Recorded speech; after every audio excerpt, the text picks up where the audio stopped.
Good afternoon. Thank you for being here today in this wonderful venue, the Mayflower Hotel, a place where leaders of democracy have long gathered. Through these corridors once walked Franklin Roosevelt, Winston Churchill, Dwight Eisenhower, and Ronald Reagan, just to name a few. Each of us assembled today in this elegant room are another part of that great tradition. My name is Jered Cooper, and I am a student at the University of Virginia.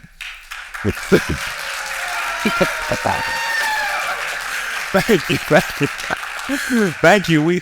We were founded by President Thomas Jefferson in 1819, and since then we have become the premier public university in America.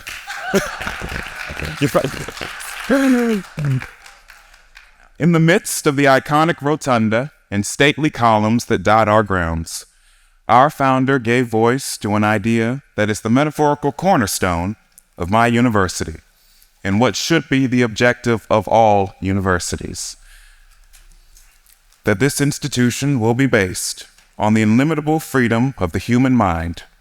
For here we are not afraid to follow truth wherever it may lead, nor to tolerate any error so long as reason is left free to combat it. Those words inform my own views on education, that it is supposed to promote a diversity of viewpoints and shine as a light to guide us through life. Now, I'm sharing this because our featured speaker believes in that vision and is dedicated to the same mission as everyone in this room: to promote free and open inquiry in education. She is an alumna of Princeton's Woodrow Wilson School of Public and International Affairs and Harvard's Kennedy School of Government. She worked as president of the Data Quality Campaign to study the best ways to reach learners in the classroom. She was among the first people chosen by Governor Glenn Youngkin to serve in his administration because of her phenomenal background. She has since tirelessly worked to form partnerships between parents, teachers, and students to promote educational excellence. Above all, she is a dedicated wife and mother, and we thank her for coming today.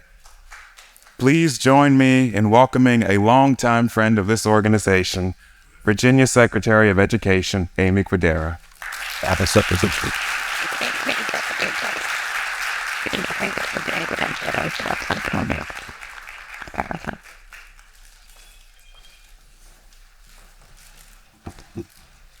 have to put this down. Thank you so much, Jered. And I also need to toot Jered's horn a little bit because he's too modest to do so.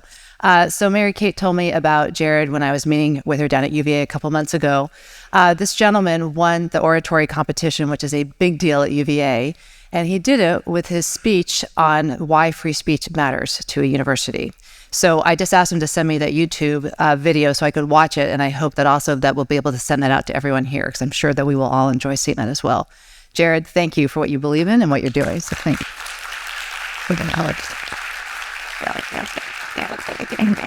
I also want to thank the American Council of Trustees and Alumni and the Alumni Free Speech Alliance for your inspiring and important work. The work you're doing every day is changing conversations and creating a movement to defend free expression in our society and, most importantly, on our campuses. Bringing people together here today and yesterday for the second annual summit is critical. Not only is it vital to give us a much-needed shot in the arm as we go back and do our day jobs, but also it reminds us that we are not alone and rather part of something that is fundamental to the future of our nation's well-being. It's also central to change management. And that's really what we're about here today, isn't it? You say, change management, Aimee. That's not as lofty as fundamental American values. But this is how I see this work. I'm actually, don't tell my friends at Woody Woo and the Kennedy School, but this is probably the most important credential I have, is that I'm certified in change management. And what I know is that when you are trying to have any kind of lasting change, you need three components. For change to last, you need to have an awareness about why that change is necessary. You need to have a desire for that change to happen. And third of all, you need to know how to have that change happen. That's what you all are doing at ACTA and AFSA, and each of you are leading this in the alumni organizations that you are involved with. Through your tools, your research, your urgency, your advocacy, and your bully pulpits, you are building awareness, urgency, and actions to make this vital change possible. And it's not lost on me on how sad it is that we need to focus on changing American hearts and minds around free expression. Something so fundamental to who we are as Americans is now being devalued and attacked. But this is why we gather, and this is why this work matters so much. Judge Brown's eloquent and poetic remarks last night were a tour de force worthy of a law review article, and I hope we see that. I approach this conversation, however, through a lens as a policy wonk who is constantly thinking about these days the actions that we need to do to restore excellence in education. As such, I aim today to share with you how Governor Youngkin is working to ensure that every higher education institution in Virginia values and promotes a campus culture that embraces and prioritizes free inquiry, diversity of viewpoint, civil discourse, and a commitment to free speech. But before I turn to this work in Virginia, I want to share with you how I personally enter this conversation as a Virginian, as an alum, and as a mom. First, I'm really proud that Virginia has 4 schools represented here today.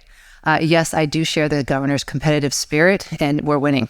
So I want to say thank you to JMU, UVA, VMI, Washington, and Lee for your leadership, not just in Virginia, but for changing the conversation across this country. Let's aim for having more Virginia universities here next year as well. Second of all, I am so pleased that my 2 alma maters are represented here as well.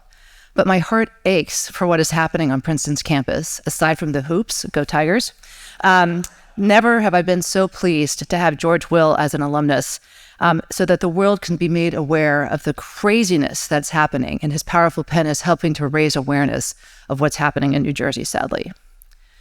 And as a mom, I'm here with all of my heart, and allow me to share a personal story with you that will not be foreign to anyone in this room, unfortunately. Our older daughter is a new and proud graduate from Davidson College, so I'm also thrilled that Davidson is well represented and a leader here. She had a tremendous educational experience at Davidson. She's actively engaged, already leading annual giving, but she also had to deal with the cancel culture, which we've been hearing about all morning today. While she had experienced a professor grading her views rather than her analysis, the more disturbing experience that Jane had was with her peers. My husband, 2 summers ago, ran into a group of well-logoed Davidson athletes in our hometown, and as humans do, he sought to find some connections. "Of course I know Jane," said one of the young men. "She's really courageous. She's willing to speak her mind and pay the consequences on campus. I'm a conservative, but I'm afraid to say what I believe." When Bill told me about this conversation, I had mixed emotions of both pride and horror. We had raised our girls to ensure that they express their opinions with respect, with evidence, and with an openness to others' differing views. So, while proud of my daughter, I was also dismayed that our esteemed liberal arts college that had attracted Jane's interest with a strong honor code and a commitment to community and liberal arts was also breeding a cancel culture in which this poised young man couldn't express his thoughts without fear of retribution. Sadly, this next year, Jane continued to pay the price for her willingness to offer her point of view in classrooms by being called a racist by some coward on the anonymous campus social media platform Yik Yak. Each of us here today have already and could share a similar story, and that's why we gather. We bring our hearts, our souls, and our minds to this because we know this commitment to freedom is central not only to who we are on a campus or to our nation, but to us as humans. So every day in Virginia, I am fortunate to be reminded of this purpose as I walk into work. Engraved on the frieze on the governor's office building in huge, huge letters. And by note, the office that we now work in was originally built to be the Library of Virginia, are the words of Thomas Jefferson, and they continue the wonderful pieces that Jered sought to us. Reason and free inquiry are the only effectual agents against error. They are the natural enemies of error and of error alone. I read that every day I walk into that building, and every day I take that to my heart in the work that we're trying to do. And our colleges, like libraries, exist for the pursuit of the truth and with the aim of correcting error. It's no secret, and no one being at this meeting knows this, that free speech is under fire at our universities right now. This assault, which started behind closed doors with certain professors not getting tenure, has been launched into a new phase, where even moderate speakers are harassed, classmates bully one another into towing the ever-changing norms of acceptable beliefs, and professors walk on eggshells to avoid offending sensitive students. In fact, as we meet, right across the river, George Mason universities are actively trying to prevent Governor Youngkin from delivering the commencement address because they are offended by some of his policies. Students who dare to push back against the prevailing groupthink can experience social fallout, character attacks, lower grades, career setbacks, and will have their conduct put under a microscope. The undisputable trend is that campuses are on the verge of losing the very thing that led to their prominence: free inquiry and free speech. And unfortunately, what started on our campuses has metastasized and is spreading across society. This attack on individual freedom to express thoughts different than the prevailing groupthink of the day has spread across our society, into corporate offices and boardrooms, classrooms, hospitals, HR departments. This movement is using the same technique as the Middle Ages, inquisition and excommunication, to squelch any opposition. Cancel culture is not new in higher ed, but it is tearing our society apart and dumbing us down. Unfortunately, I had a firsthand look at this cancel culture this past month in Virginia. Suparna Dutta, an Indian-American immigrant and mother, was canceled.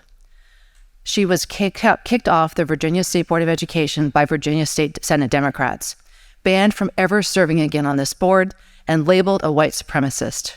And what was Ms. Dutta's offense? She had the nerve to call the U.S. Constitution and the Declaration of Independence remarkable documents.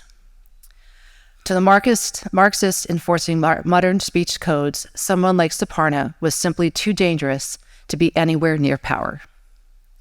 The removal of Suparna from the board creates a chilling effect on speech, but also on civic engagement. In light of what we heard this morning about the character assassination that Bert Ellis endured, what rational person will choose to serve in the public arena? This cancel culture is a major threat not only to free expression, but to our representative democracy. Free speech only matters if there are differing ideas in the conversation. Ironically, while the DEI agenda promises diversity, it turns out that it brings nothing other than conformity. Governor Youngkin, on day one in office, changed the Office of Diversity, Equity, Inclusion to the Office of DOI, replacing equity with opportunity to better capture what this conversation should be about: the freedom to seek knowledge, to open doors, and to pursue experiences that enrich lives and prepare people for success and for fulfillment. Our Education Secretariat is working closely with the Director of DOI in the Governor's Office to replace the divisive and toxic compliance mentality around DEI with one that celebrates the diversity of our nation as a strength and builds the skills of our young people to be productive and constructive members of a diverse society. This isn't done through a compliance mentality of mandatory trainings and purity oaths. It is done by building a culture that truly values the differences of backgrounds, of experiences, of beliefs, and of views that make our world so much more interesting. For all the talk we hear about the importance of diversity, we need to encourage our universities to hire professors based on where diversity matters most: intellectual diversity. How can we expect our students to have original thoughts of their own when all they hear is one, maybe two viewpoints?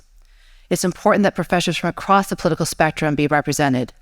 The mere presence of a conservative professor on campus will empower all professors to speak freely.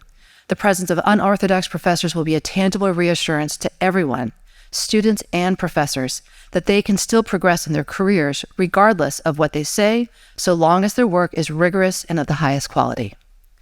This is the heart of an education, of a quality education: to be confronted with ideas and beliefs that you have never experienced before, to be made uncomfortable, to be forced to struggle with your own beliefs, and to have the opportunity to develop your own informed set of views.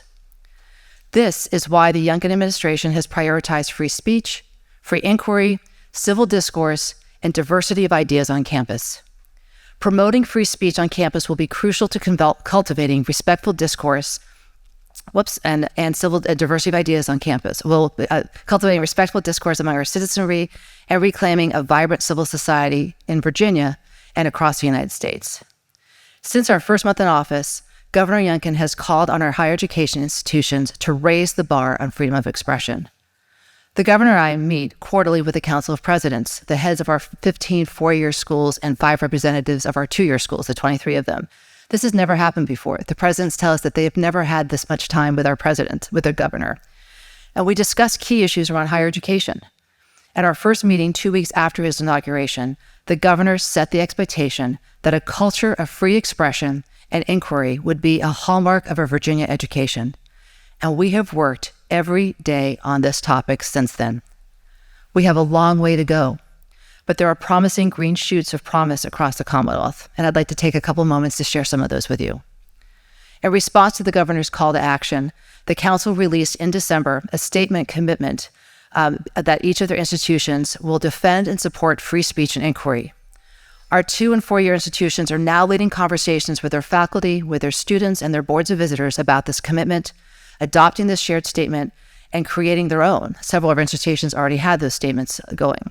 And they are discussing about how to bring these words into action on campus. The university presidents have a unique role in shaping the culture on these campuses, and we are asking them to report back to us about how they are actually going to put these words into action. Because as we heard this morning, words matter, but actions and accountability are required to ensure that those words actually have impact. We are expecting campuses to provide annual sessions on free speech and inquiry for faculty and freshman orientation for all students, to sponsor events and programs that provide forums to highlight the respectful exchange of different opinions, and to hire staff and faculty that bring a diversity of viewpoint. The council has partnered with the Bipartisan Policy Council to provide training and tools for the presidents and their boards, and to make sure that their campuses are taking specific actions to make those words come alive. Leadership matters, and I don't have to tell this group that governance matters. This is why we're ensuring that we are appointing stalwart defenders of this free speech on our boards and visitors. And we have 2 of these leaders here today with us, Lindsay Burke, who is here from George Mason University, and Bert Ellis, who's been introduced before from UVA. By July of this year, Governor Youngkin's appointees to the boards of visitors will be the majority on all but 3 of our boards. Watch this space. We will continue to support board understanding of their incredibly important leadership role by incorporating a session on our board role, a critical board role in promoting a culture of free speech and inquiry and diversity of viewpoint at our statutorily required Board of Visitors training. Last year, the highlight of the entire training session was the session that ACTA, FIRE, and the Bipartisan Policy Council Center put together. Based on the feedback, we are going to be doing this panel every single year, several times. And the resources like ACTA's Best Practices Manual and FIRE's annual survey are invaluable to our board members as they are equipped to create a culture of openness on their campus. Beyond the Board of Visitors and the direct work with the presidents, we're working through several avenues to stress the importance of ideological diversity, rigorous inquiry, and civil discourse. Individual institutions and our State Higher Education Council in Virginia are partnering with burgeoning networks and organizations to build awareness and action around these ideas. As part of the first state cohort, Virginia has 12 institutions working with the Constructive Dialogue Institute to deliver tools and trainings such as the Civic Learning and Democracy Engagement Leadership Forum that occurred just last week. And separately, the University of Virginia is a member of the inaugural cohort of the Heterodox Academies Campus Communities Network. I know that you can learn more about this network and the fun ideas like Heterodox Happy Hour from our friends at UVA. They will tell you all about it. Although these 2 initiatives are distinct, both are grounded in Jonathan Haidt's powerful and compelling research. Virginia is also prioritizing civics. Not only have we enhanced a much more rigorous coverage of civics in our soon-to-be finalized, thank goodness, history and social science standards, but civic engagement is one of the core competencies that all public higher education institutions are required to assess in Virginia. And for the second year, we will be hosting a day of dialogue where faculty and staff from across the state gather to discuss the challenges involving students and civic engagement in today's climate. There is a growing desire on our campuses for more training and more program models and dialogue skills. I see this as a positive indicator that your work is leading to greater awareness, urgency, and knowledge about how to build a culture of freedom, inquiry, and civil discourse. So keep up the work, please. So my boss is a numbers guy, and we want to manage our work by the data. So we are forever thankful to the work of FIRE to provide us a snapshot of how we're doing in Virginia. From the latest rankings, Virginia has 3 public universities, UVA, George Mason, and William & Mary, that all rank in the top 25 for free speech policies, which puts us only behind North Carolina, so we still have work to do, but go North Carolina. We're coming for you. Virginia Tech was when we have some things we need to work on, right? We had Virginia Tech ranks in the bottom 30% of school study by fire, and JMU and VCU also received yellow speech ratings. We aim to be the best in class in everything in Virginia, including creating a culture of free inquiry, and that is why we will aim to have every single one of our higher education institutions move up in these rankings and to be top 10%. The governor is hosting a summit for free speech and higher education at UVA in the fall, and rest assured, ACTA and AFSA and all of these alumni organizations in Virginia will play a big role in this work. I am so proud that Virginia has some of the most active and effective alumni organizations in the country. Please keep up this important work. It puts pressure in all the right ways on our systems. Governor Youngkin aims to make Virginia the best place to live, to work, and to raise a family. And we know for that to be true, we have to be the best place to be educated as well. This group knows that a real education entails learning how to think, not what to think. And a world-class education from early childhood through post-secondary education needs to prepare people to be productive members of the economy, to be informed members of a democracy, and engaged members of their communities. We need to focus on free speech for all of those outcomes. Free speech and a culture of inquiry are non-negotiable in a quality education. This is why the work we are doing in Virginia, and that the work that you are doing every day, is so important. Together, we will reset the conversation about fundamental rights to free speech and create a culture that values diversity of thought and diversity of ideas. Free inquiry and speech will once again be a hallmark of Virginia education, and it should be the same in every single state. The power of free speech is undeniable. Let us be confident in our convictions and courageous enough to stand up for our beliefs. This is critical not only for the future of education, but for the future well-being and health of our democracy and our country. Let us continue to learn from one another in this noble pursuit. Let us broaden this movement and remind the world that this country is exceptional because of our unwavering commitment to freedom, especially the freedom of expression. Thank you.